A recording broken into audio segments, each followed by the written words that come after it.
السلام علیکم دوستو، اللہ پاک کا ایک ولی بزرگ ہوتا ہے جس کے 3 مرید خلیفے ہوتے ہیں۔ تو وہ اللہ کا جو ولی ہے ضعیف العمر ہوتا جا رہا ہے دن بدن، اور اچانک سے اس کی طبیعت بگڑنا شروع ہو جاتی ہے۔ تو جناب خلیفے سوچتے ہیں کہ بابا جی نے تو یہاں سے دنیا چھوڑ کے چلے جانا ہے، تو کوشش کریں کہ بابا جی کی جگہ ہم لے سکیں۔ تو جناب وہ تینوں خلیفے باری باری آتے ہیں اپنے پیر صاحب کے پاس، اس اللہ کے ولی کے پاس، اور کہنے لگتے ہیں جی بابا جی آپ کے بعد ہمیں گدی نشین بنایا جائے۔ اور بابا جی کہتے ہیں تم جب تینوں کٹھے ہو کر میرے پاس تشریف لانا۔ اور اسی طرح وہ تینوں شخص بابا جی کی خدمت میں حاضر ہوتے ہیں اور کہتے ہیں جی ہمیں تینوں کو جی آپ کے بعد گدی نشین بنایا جائے، تاکہ یہ جو آپ اللہ اللہ کر رہے ہیں، اللہ کی عبادت کر رہے ہیں، یہاں پہ لوگ آ کر آپ کی جگہ ہمیں دیکھیں پائیں۔ تو بابا جی بہت ماشاءاللہ ذہین تھے، اللہ پاک کے ولی تھے۔ تو جناب انہوں نے تینوں کو کہا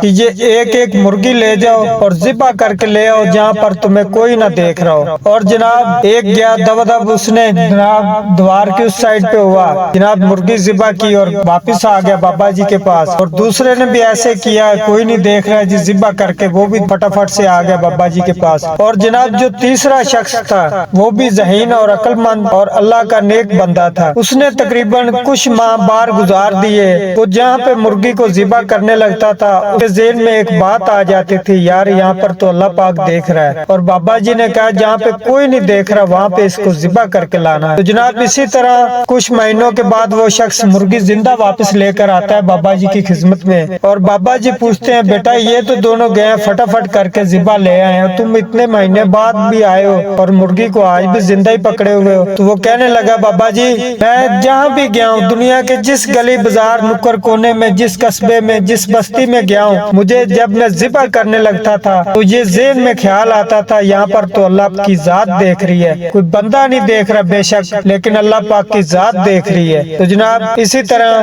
بابا جی کہتے ہیں میرے بعد میرے گدی نشین جو ہے تم بنو گے۔ تو بابا جی جو ہے اس انسان کو اپنے چناؤ میں رکھتے ہیں، اچھا انسان اس کو گن لیتے ہیں اور دوسروں دونوں کو نکام کر دیتے ہیں۔ اور جناب اسی طرح حکمت کے بادشاہ حکیم لقمان صاحب، جن کا سورۃ لقمان میں ذکر ہے، جناب قرآن پاک کی سورت ہے سورۃ لقمان، جس میں ذکر ہے اللہ پاک نے حکیم لقمان صاحب کا ذکر ارشاد فرمایا ہے۔ وہ بھی اللہ کے ولی تھے، اپنے بیٹے کو نصیحت کر رہے ہیں آخری وقت میں کہ بیٹا نماز پڑھا کرو، نماز پڑھنے سے مشکلیں حل اللہ پاک کرتا ہے، اور زمین پر اکڑ کر نہ چلا کرو، اکڑ کے چلنے والوں کو اللہ پاک پسند نہیں کرتا، غرور اور تکبر کرنے والے لوگوں کو۔ تو بیٹا اچھے کام اور نیکی کیا کرو، اللہ پاک اس کو پسند کرتا ہے، اور اوروں کو بتایا کرو اچھی باتیں اور برے کاموں سے منع کیا کرو۔ تو امید کرتا ہوں ویڈیو آپ کو انشاءاللہ پسند آئی ہوگی۔ اگر ویڈیو آپ کو پسند آئی ہے تو پلیز چینل کو سبسکرائب کریں۔ السلام علیکم۔